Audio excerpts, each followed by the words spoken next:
नमस्कार दोस्तों, स्वागत है आप सभी का लक्ष्य परिवार के इस ऑनलाइन प्लेटफॉर्म पर। और मेरे प्यारे दोस्तों, मैं आपका दोस्त अनिल चौधरी आपके सामने आ चुका हूं। आज बहुलक के बारे में हम लोग पढ़ने वाले हैं। माध्य और माध्य का कंप्लीट हो गए हैं, बहुलक आज हो जाएगा। फिर माध्य माध्य का बहुलक, तीनों के अंदर एक बहुत प्यारा सा रिलेशन है, वो हम अगली कक्षा में बात करेंगे। तो देखिएगा, सांख्यिकी हम जो बात करें वो एलडीसी और सीटी भर्ती परीक्षा 2026 को लेकर के बात कर रहे हैं। और याद रखना इस चीज को कि जिस दिन आपका एग्जाम होगा, क्वेश्चन बाहर नहीं जाएगा।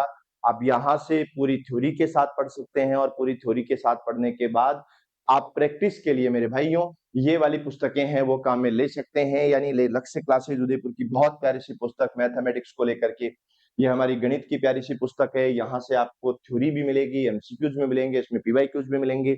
साथ ही साथ में ऑल सब्जेक्ट की बुक्स भी आपको यहाँ पर मिलने वाली है। कंप्लीट मैथ्स का कोर्स मात्र 499 में आपको लक्ष्य क्लासेस के मोबाइल एप्लीकेशन और आपके नजदीकी बुक स्टोर पर भी अवेलेबल। ये जो ऑनलाइन कोर्स आपको लक्ष्य क्लासेस के मोबाइल एप्लीकेशन पर मिलेगा, और ये आपके नजदीकी बुक स्टोर पर मिलेंगे। मॉडल पेपर 1 के भी हैं, मॉडल पेपर 2 के भी हैं। तो देखिएगा, अब हम लोग शुरू करने वाले हैं बहुत प्यारा सा एक टॉपिक, और इस टॉपिक के अंदर आज हमारा होने वाला है बहुलक। पहले मैं आपको बताऊंगा कि बहुलक क्या होता है, कैसे निकालते हैं, क्या तरीका होता है। तो देखिएगा, सबसे पहले बात अगर हम लोग करें बहुलक की, तो बच्चों बहुलक का मतलब होता है मोड। बहुलक का मतलब क्या होगा? मोड होगा। और इसको हम लोग जेड से लिखते हैं, ठीक है ना। बहुलक मोड है, मोड को हम लोग जेड से लिखते हैं। अब यूं मत सोच लेना कि सर इसको एम से क्यों नहीं लिखा, माध्य का मीडियन होता है उसको एम से लिखते हैं, और समांतर माध्य अर्थमेटिकल मीन होता है जिसको एक्स और बार से लिखते हैं।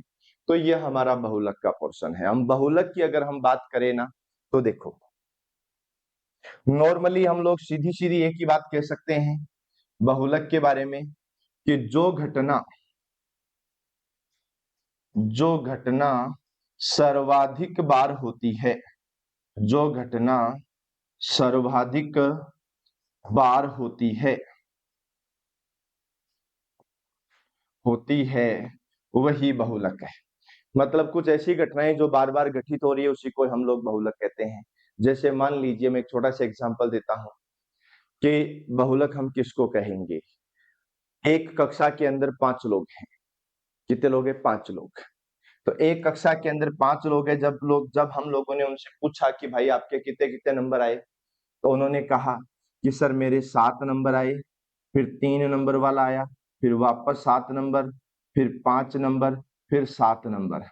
आप देखोगे कि जो 5 लोग हैं, इन पांचों लोगों का डेटा हम लोगों ने लिया। पांचों लोगों से हमने पूछा कि तुम्हारे कितने कितने नंबर आए। इन लोगों ने हमें अपने अपने नंबर बताए, तो हमको पता लगा कि सबसे ज्यादा बार रिपीट कौन हो रहा है? 7 हो रहा है। 7 नंबर सबसे ज्यादा लोगों के आए हैं। सबसे ज्यादा लोगों के 7 नंबर आए हैं। इसलिए हम कह सकते हैं कि जो हमारा बहुलक होगा, हमारा मोड जो होगा ना, वो कितना होगा? 7 होगा। तो याद रखना, बहुलक हम इसी को बोलते हैं जो संख्या बार बार रिपीट होती है। बहुत से लोग कहते हैं कि सर एकदम बेसिक से बिल्कुल जीरो लेवल से पढ़े, तो ये बिल्कुल जीरो लेवल है। इससे ज्यादा जीरो और तो बाबू भैया कुछ हो भी नहीं सकता, है ना। और तो इससे ज्यादा बेसिक कुछ हो भी नहीं सकता। तो ये आप लोगों को ध्यान रखना। देखिए, सबसे पहले हम बात करेंगे कि इसका दैनिक जीवन में प्रयोग कहाँ होता है ना। क्योंकि कोई भी चीज पढ़ेंगे तो दैनिक जीवन में प्रयोग की बात जरूर करेंगे कि इसका दैनिक जीवन में प्रयोग कहाँ कहाँ पर होता है। तो सबसे पहला जो प्रयोग होता है ना बच्चों इसका, वो होता है भविष्यवाणी करने में। कहाँ पर होता है? ये होता है बच्चों भविष्यवाणी में।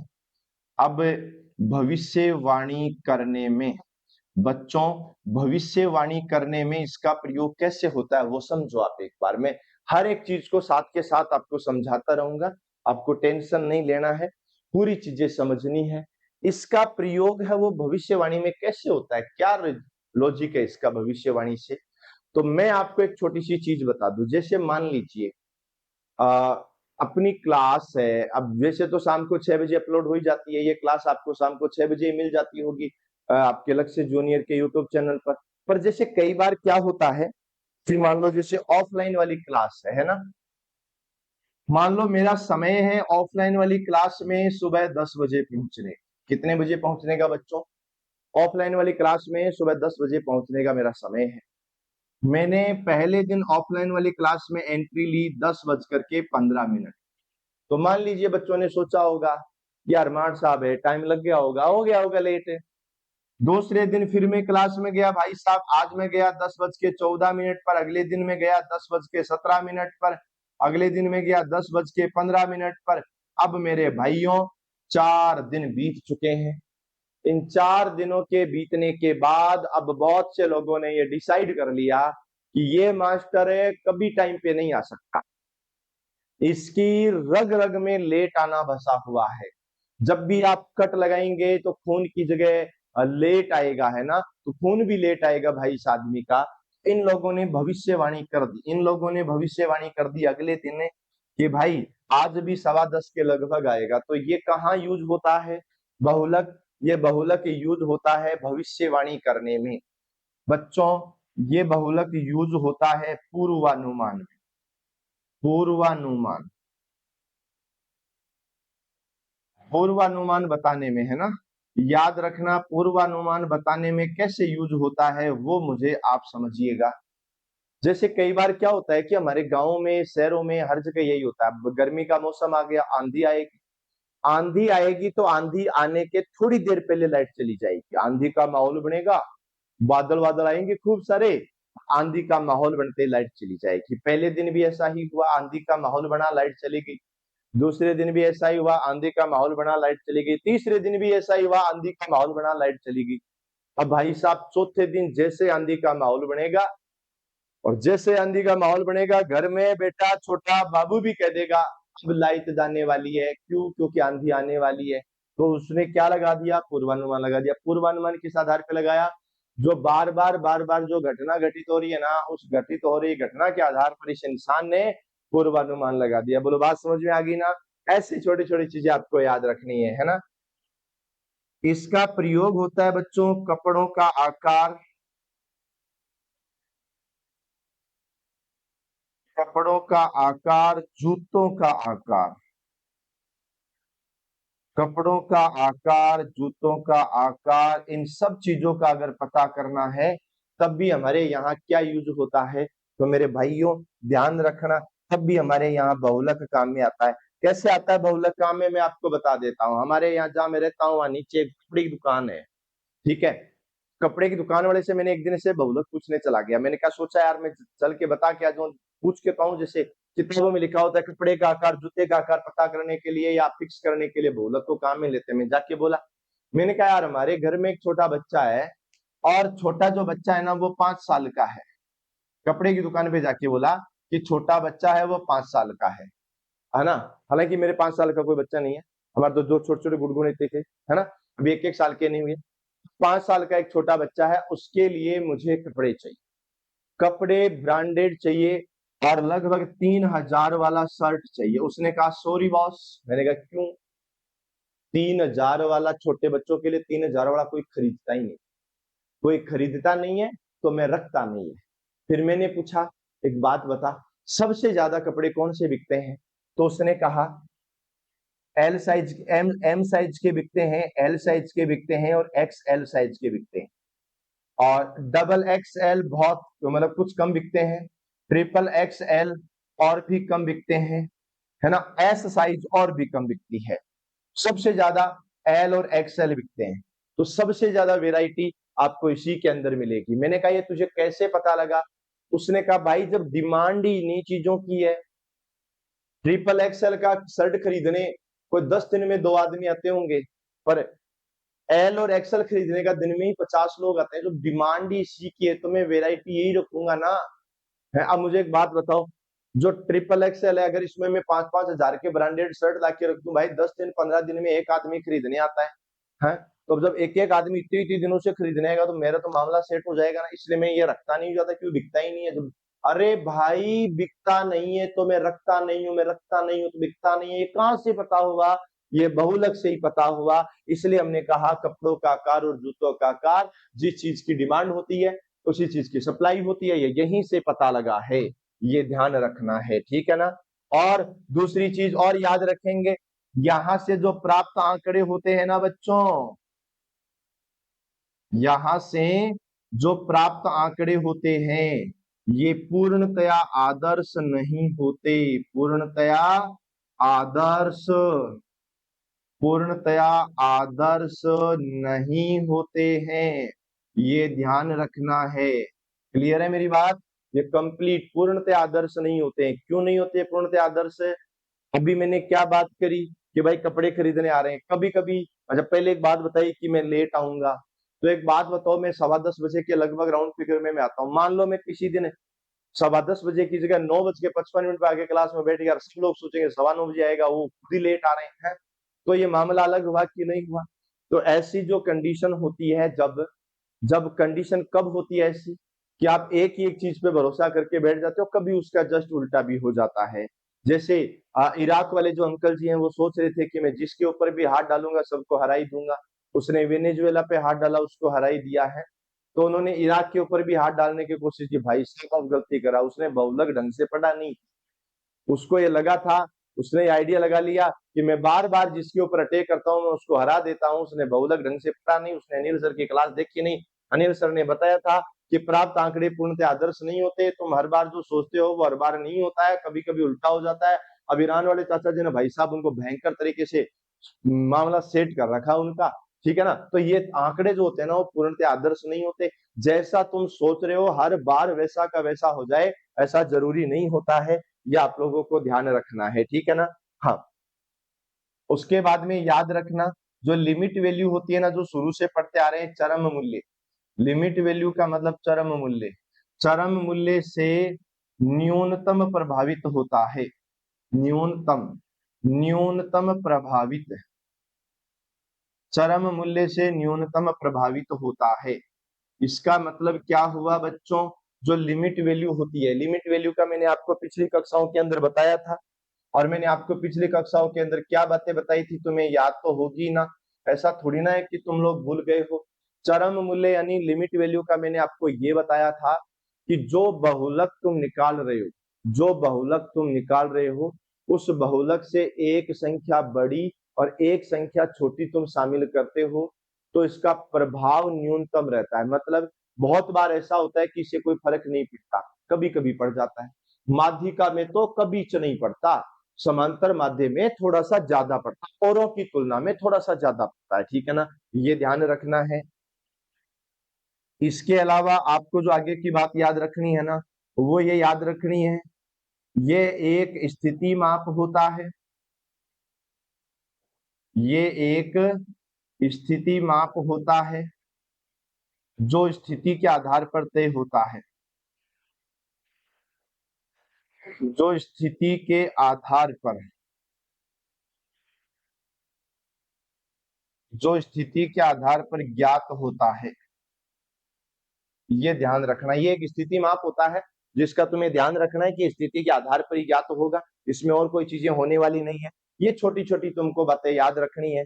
और मैं पहले ही बता चुका कि जो हमारा गणितीय माप होता है ना, वो गणितीय गणनाओं पर आधारित होता है, इसलिए उसको गणितीय माप बोलते हैं। ये स्थिति माप होता है, इसमें गणितीय गणनाएं लगती नहीं है। तो याद रखना, यहाँ पर गणितीय विवेचन, मैंने आपको बताया मैथमेटिकल ऑपरेशन, मैथमेटिकल ऑपरेशन की बात बोले तो गणितीय विवेचन, गणितीय विवेचन संभव नहीं है, गणितीय विवेचन संभव नहीं है। इसमें आप ये बात देखेंगे देखेंगे कि इसके अंदर गणितीय विवेचन संभव नहीं होता है, मैथमेटिकल ऑपरेशन संभव नहीं होता है, ये बातें आपको ध्यान रखनी है, ठीक है ना। अब हम लोग जो बात करेंगे ना, वो बात करेंगे बच्चों सबसे पहले व्यक्तिगत श्रेणी के बहुलक। कौन सी श्रेणी के? व्यक्तिगत श्रेणी के, व्यक्तिगत श्रेणी के बहुलक।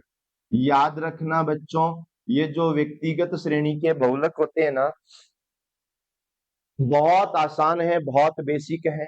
और मैं तो आपसे केवल इतना सा कह रहा हूं कि जब भी आप क्वेश्चन कर रहे होते हो, जहां भी तुमको डाउट लग रहा होता है, आप आराम से इन क्वेश्चंस को पूछ लिया करो मस्त तरीके से, ठीक है ना। देखो बच्चों, हम सबसे पहले बात करते हैं व्यक्तिगत श्रेणी के जो बहुलक होते हैं ना, जैसे मान लो मैंने लिखा 8, मैंने लिखा 7, मैंने लिखा 5, मैंने लिख दिया 11, फिर लिखा 8, फिर लिखा 9, फिर लिखा 8, फिर लिखा 11, ये लिखा है ना। और हमने पूछा कि बताओ बच्चों, ये जो लिखा है ना, इसका बहुलक क्या होगा। ये जो मैंने लिखा है, इसका बहुलक क्या हो जाएगा, वो आपको बताना है। तो हमने कहा भाई बिना किसी टेंशन के जो संख्या सबसे ज्यादा बार आई है ना, उसको छांट के तुरंत बता दो। हमने कहा सर यहाँ पर सबसे ज्यादा बार 8 यहाँ आया, 8 यहाँ आया, 8 यहाँ आया, 8 हमारा यहाँ पर बहुलक होगा, और 8 यहाँ पर बहुलक होगा। 8 है वो 3 बार आया, बस इतना ध्यान रखना है। 8 कितनी बार आया, 3 बार है। अब मेरे कई भाइयों के साथ एक समस्या और होगी कि सर एक बात और बताओ, आपने जो ये लिखा, चलो ये तो लिख दिया, हमने मान लिया, इसी के अंदर हम लोग थोड़ा सा करेक्शन और कर देते हैं। 5 यहाँ भी लिख देते हैं और 5 यहाँ भी लिख देते हैं। और अब बताओ मार्ट साहब, यहाँ बहुलक क्या होगा। यहाँ पर 8 है वो भी 3 बार आया है, और 5 है वो भी 3 बार आया है। जब 8 है वो भी 3 बार आ गया, 5 है वो भी 3 बार आ गया, दोनों ही संख्याएं 3-3 बार आ गई। ऐसी कंडीशन में अब हम किसको बहुलक बताएं। हे प्रभु आप ही बताएं बहुलक कौन होगा। तो मैं आपको कह रहा हूं, देखो व्यक्तिगत श्रेणी के अंदर यही आता है। अगर इसको पढ़ना है तो यह आएगा खंडित श्रेणी के अंदर। किसके अंदर आएगा, खंडित श्रेणी के अंदर। और खंडित श्रेणी में हम लोग इन्हीं की बात करने वाले हैं।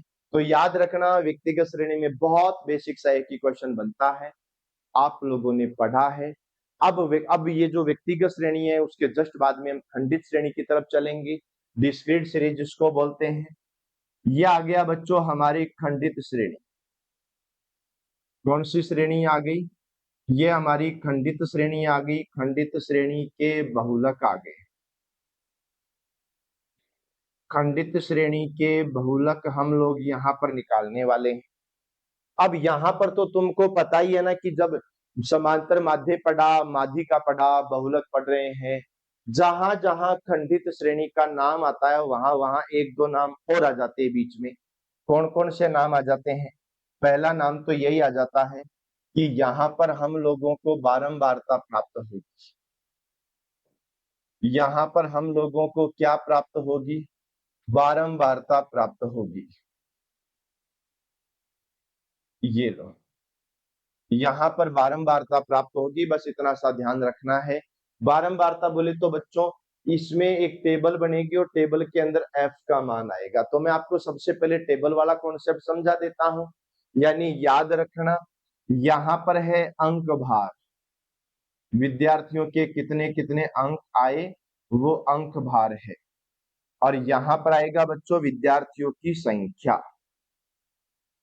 यहाँ पर आएगा किसका नाम, विद्यार्थियों की संख्या। इसको बोलते हैं बच्चों, अंक भार को बोलेंगे एक्स, विद्यार्थियों की संख्या को एफ बोलेंगे।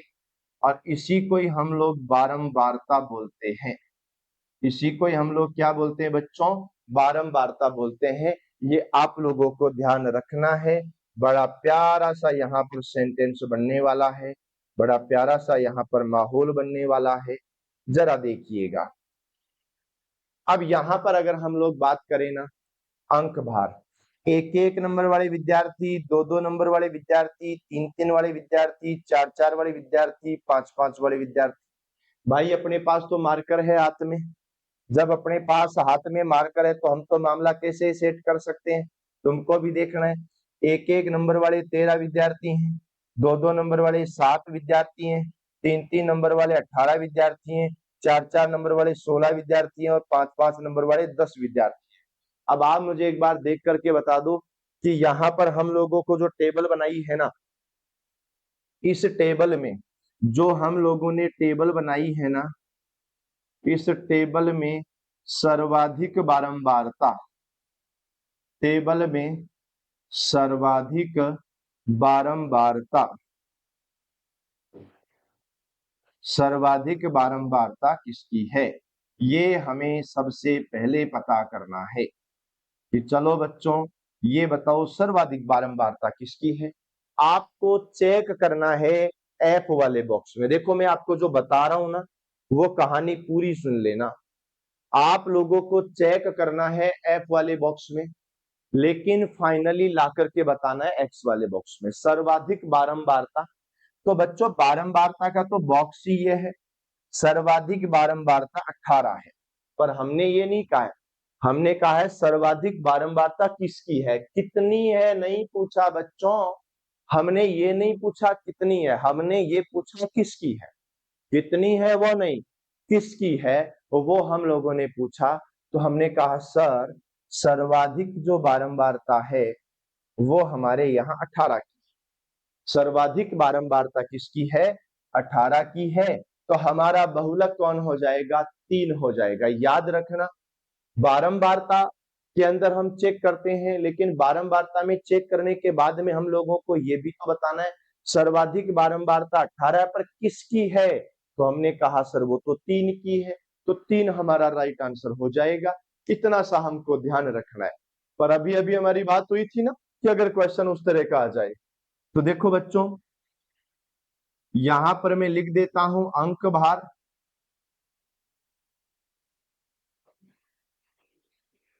अंक भार लिखने के बाद में थोड़ा सा और इधर से भाई साहब यहां पर हम लोग अंक भार लिखने के बाद बच्चों अब हम लोग लिख देते हैं विद्यार्थियों की संख्या। ये लो विद्यार्थियों की संख्या, अंक भार लिख दिया, विद्यार्थियों की संख्या लिख दी। अब आपको ये बताना है, अब आपको ये तय करना है कि यहां पर क्या आंसर या कैसे अपन को सॉल्यूशन करना है। ठीक है, मान लो एक एक नंबर वाले विद्यार्थी, दो दो वाले विद्यार्थी, तीन तीन वाले विद्यार्थी, चार चार वाले विद्यार्थी, पांच पांच वाले, छह छह वाले, इतने प्रकार के विद्यार्थी हैं। एक एक नंबर वाले 7 विद्यार्थी हैं, दो दो नंबर वाले 8 विद्यार्थी हैं, तीन तीन नंबर वाले 17 विद्यार्थी हैं, चार चार वाले 5 विद्यार्थी हैं, पांच पांच वाले 17 विद्यार्थी हैं, छह छह वाले 13 विद्यार्थी हैं। अब आप एक बार चेक करके देखो कि यहाँ पर सर्वाधिक बारंबारता कितनी है, और जो सर्वाधिक बारंबारता कितनी है वो भी, और किसकी है वो भी, है ना। तो ये आप लोगों को देखना है। चलो मैं आपको बता देता हूं। आप पिछले क्वेश्चन को अगर देखो ना, तो यहाँ सर्वाधिक बारंबारता 18 पता की। जैसे ही तुमने सर्वाधिक बारंबारता 18 पता की और तुमने सीधा बोल दिया सर बहुलक तो यही होगा, लेकिन यहाँ ऐसा नहीं है ना बच्चों। यहाँ सर्वाधिक बारंबारता दो जगह है। यहाँ तुम देखोगे कि एक बारंबारता 17 यहाँ पर है और एक बारंबारता 17 यहाँ पर है।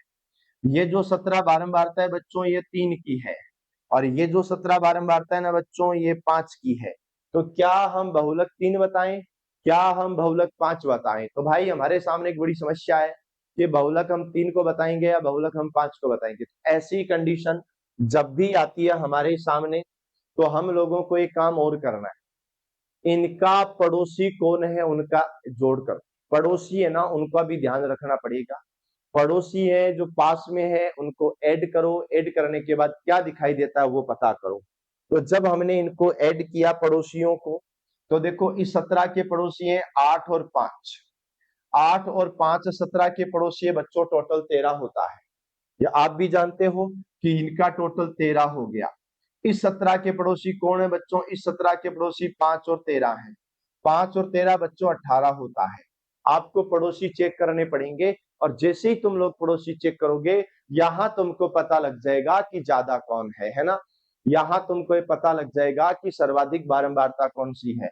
हमने कहा सर यहाँ पर बड़ी संख्या जो है ना वो बड़ी संख्या 18 है, और बड़ी संख्या 18 है तो बच्चों यहाँ पर आपका बहुलक है वो 5 हो जाएगा। ठीक है ना, ये ध्यान रखना है। ऐसे ऐसे क्वेश्चन आते हैं आप लोगों के। क्लियर है मेरी बात? अब देखो ये ध्यान रखना। अब कई बार ये होता है आप लोगों के साथ, कई बार एक ऐसी कंडीशन भी हो जाती है जो आपको मैं भी बता देता हूं कि कौन सी कंडीशन आप लोगों के साथ होती है। आप लोगों के साथ इधर तो लिखा होता है अंक भार, और इधर लिखा होता है विद्यार्थी। अंक भार भी लिखा होता है और विद्यार्थी भी लिखा होता है। तो देखो, इधर हम लोग अंक भार की बात कर लेते हैं कि अंक भार क्या होने वाला है। एक एक नंबर वाले लोग भी हैं, दो दो वाले भी हैं, तीन तीन वाले भी हैं, चार चार वाले भी हैं, पांच पांच वाले हैं, छह छह वाले हैं, सात सात वाले हैं। चलो ये हो गया। अब तुम एक बार सोच करके देखो कि मान लो यहां मैंने 3 की बारंबारता 20 लिख दी और यहाँ 7 की बारंबारता भी 20 लिख दी। इधर 8 लिखा, इधर 13 लिखा, इधर 17 लिखा, इधर 5 लिखा, इधर 9 लिखा, ये लिख दिया। अब आप मुझे ये बताइएंगे कि यहाँ पर हमारा बहुलक क्या होने वाला है। आप कहोगे सर जिसकी बारंबारता सर्वाधिक है आप उसको चुन लीजिएगा, है ना। तो भाई जिसकी बारंबारता सर्वाधिक है मैं उसको चुन लूंगा, पर मुझे एक बात और बताओ आप, वो बात मुझे तुम लोग ये बताओ कि देखो एक सर्वाधिक बारंबारता 20 इसकी है, तो सर्वाधिक बारंबारता 20 इसकी है। चलो ये तो ठीक है, हम ये तय नहीं कर सकते कि ये वाला उत्तर होगा या फिर ये वाला उत्तर होगा। पहले तो ये सेट करो माम।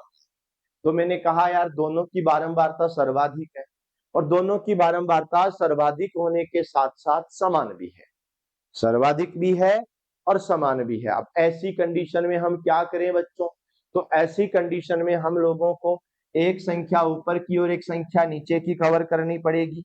ऐसी कंडीशन में एक संख्या ऊपर और एक संख्या नीचे की कवर करो। ऊपर 17 सॉरी ऊपर 13 नीचे 17, ये 30 हो गया। आप कहोगे सर एक संख्या ऊपर की और एक संख्या नीचे की कवर करो।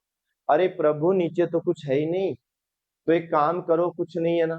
इसका मतलब क्या हुआ, इसका मतलब हुआ कि हमें जो डेटा मिला है इस डेटा के अकॉर्डिंग एक एक नंबर वाले 2 3 4 5 6 7 7 नंबर वाले विद्यार्थी हैं। हमें जो डेटा मिला है ना उसके अकॉर्डिंग 7 7 नंबर वाले विद्यार्थी तक है, पर हमारे डेटा के अकॉर्डिंग 8 नंबर वाला कोई विद्यार्थी नहीं है। तो एक काम करते हैं, हम यहाँ 8 नंबर वाला कोई विद्यार्थी नहीं है तो 0 रख लेते हैं। ये हमको हमारी तरफ से यूज करना पड़ेगा।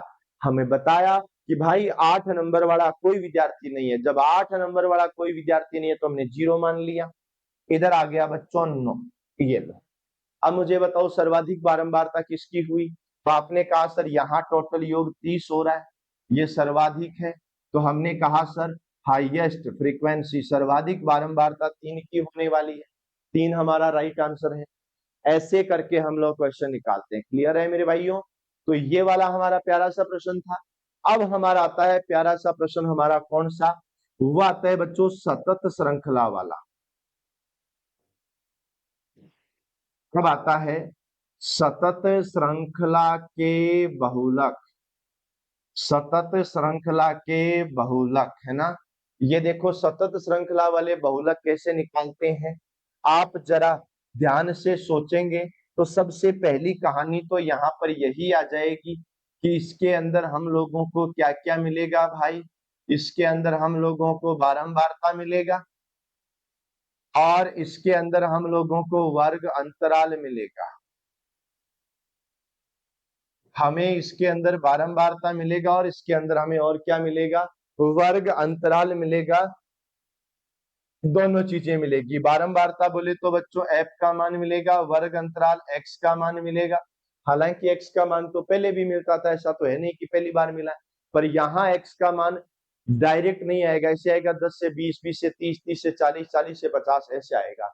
तो हम एक काम करते हैं क्वेश्चन का परफॉर्मा लिखते हैं, है ना। हम एक काम करते हैं क्वेश्चन का परफॉर्मा लिख देते हैं छोटा सा, उसके बाद में आप लोगों के आंसर आ जाएंगे, है ना। देखो बच्चों इधर नाम आता है विद्यार्थी, इधर नाम आता है प्राप्तांक या अंक, या मैं इधर लिख देता हूं बच्चों अंक भार। यहां मैंने लिखा अंक भार और यहां मैं लिख देता हूं विद्यार्थियों की संख्या।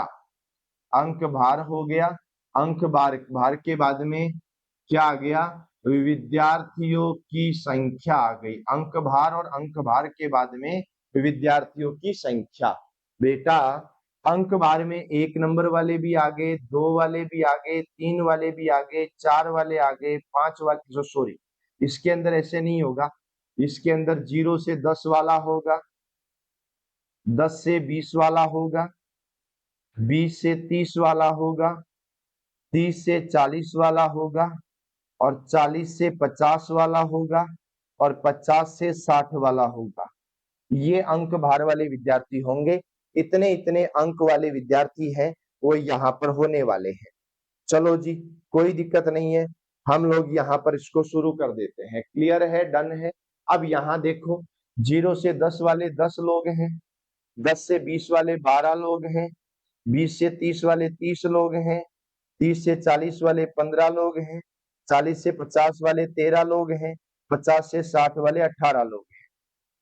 अब आप एक चीज ये देख के देखो कि जो क्वेश्चन हमने पिछला क्वेश्चन किया था ना, सर्वाधिक बारंबारता हम लोगों ने पता करी थी, वो सर्वाधिक बारंबारता तो यहाँ पर भी है, सर्वाधिक बारंबारता है। पर अब हमें आगे क्या करना है, चलो हम पहले सर्वाधिक बारंबारता वाला मामला सेट कर लेते हैं। आप जरा ध्यान से देखें, हमारे यहाँ सर्वाधिक बारंबारता ये आई है, और ये जो सर्वाधिक बारंबारता आई है ना, लो जी, ये हमने सेलेक्ट कर लिया। पर क्या इसके सेलेक्ट करते ही उत्तर आ जाएगा? नहीं आएगा। देखो यहाँ पर क्या होता है ना बच्चों, एक फॉर्मूला भी होता है, आप लोगों को वो फॉर्मूला भी पता होना चाहिए, ठीक है ना। देखो एक बार कंटिन्यू आप देखते रहें।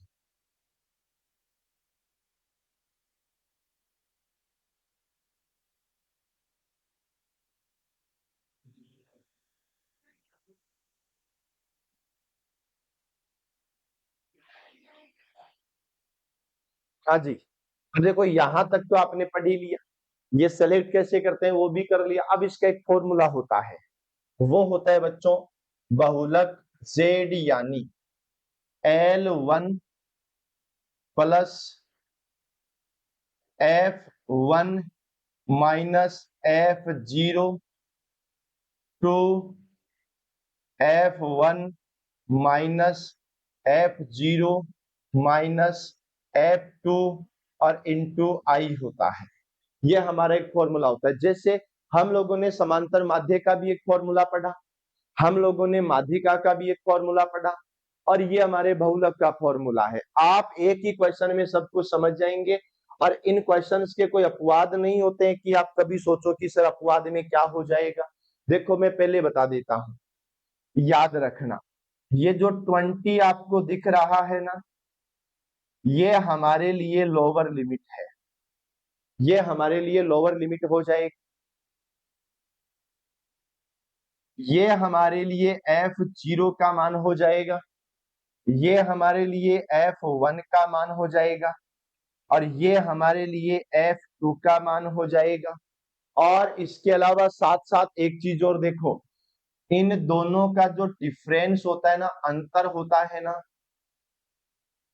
आई आई जो होता है ना, ये इनका अंतराल हो जाएगा। आई जो होता है ना बच्चों, ये इनका अंतराल हो जाएगा। इतना सा काम करना है। अब एक काम कीजिएगा, यहां से लिखते रहो। सबसे पहले L1 लिखेंगे, लोअर लिमिट बच्चों 20 आएगी, ये तो कन्फर्म है। हमारा जो उत्तर आएगा वो 20 से लेके 30 तक कुछ भी आ सकता है भाई, कोई फिक्स नहीं है। अब हम लोग यहाँ पर F1 की वैल्यू लिखेंगे। F1 की वैल्यू बच्चों वहां 30 है, माइनस F0 की वैल्यू लिखेंगे वहां 12 है, तो गुणा F1 की वैल्यू लिखेंगे 30 होगा, माइनस F0 की वैल्यू 12 होगी, और माइनस F2 की वैल्यू 15 होगी, और गुणा में आई को बच्चों अंतराल, अंतराल यहाँ 10 है। याद रखना, एक छोटी सी चीज और क्लियर कर देता हूं, यहाँ पर आई भी हो सकता है, एच भी हो सकता है, आई या एच कुछ भी हो सकता है। इसको हम लोग वर्ग अंतराल ही बोलते हैं, इसको हम लोग वर्ग अंतराल ही बोलते हैं दोनों ही कंडीशन में। कभी कभी आपसे फॉर्मूला भी पूछ लेते हैं, और कभी कभी नहीं। भाई हमारे एलडीसी के अंदर तो फॉर्मूला ही पूछा गया जी, इतने बड़े क्वेश्चन को नहीं पूछा गया, सीधा फॉर्मूला पूछा गया। तो वो तुमको ध्यान रखना है बच्चों। 20 अपनी जगह रहेगा, प्लस 30 में से 12 गए तो बच्चों 18 बच गए। 3 को 2 से गुणा किया 60, 60 में से 12 और 15 घटाओ तो 12 और 15 27 होते हैं। 60 में से 27 घटाना है तो 33 बचेगा और गुना में 10 करना है, इसके अलावा कुछ नहीं करना। तो एक काम और करो बच्चों, 20 अपनी जगह रहेगा और प्लस में ऊपर 18 है, नीचे 33 है, 10 से गुणा करना है तो 0 लगा ही दो ना, क्या ही टेंशन लेनी है। अब ऊपर वाला 3 से कटा, 3 का भाग 6 बार 60 बार, 3 से कटा 60 बार और 3 से कटा बच्चों 11 बार, और 11 का भाग 60 में 5 बार जाता है 55 और 5/11 हो जाता है। अब हम लोग यहाँ क्या बोलेंगे, 20 प्लस 5 25, 5/11 ये हो जाएगा बच्चों 25 सही 5/11, ये हमारा उत्तर हो जाएगा। जो मैंने कहा था 20 और 30 के बीच में ही आएगा। अब ये मत सोचना कि एग्जैक्ट बीच में आएगा, ऐसा मैंने कभी नहीं कहा है कि बिल्कुल ही बीच में आएगा, है ना। पर ये जरूर ध्यान रखना 20 से कम नहीं आएगा, 30 से ज्यादा नहीं आएगा, 20 और 30 तक ही ये सीमित रहेगा, ये आपको ध्यान रखना है।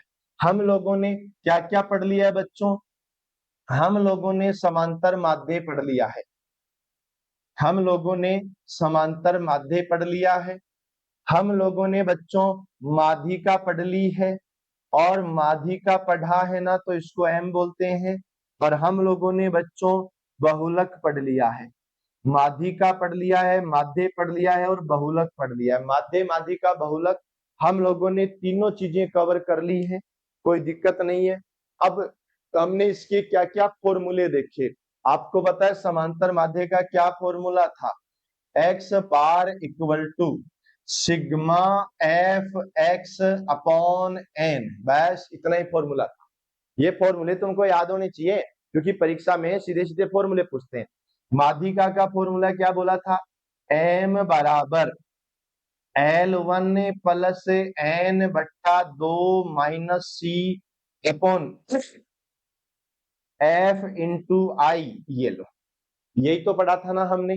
और यहां पर हमने अभी अभी क्या पढ़ा था आपको पता ही होगा, Z बराबर L1 plus F1 minus F0 बट्टा 2, F1 minus F0 minus F2, और इंटू में आई पढ़ा था, आई भी हो सकता है, एच भी हो सकता है, दोनों में से कुछ भी हो सकता है, ये आपको ध्यान रखना है।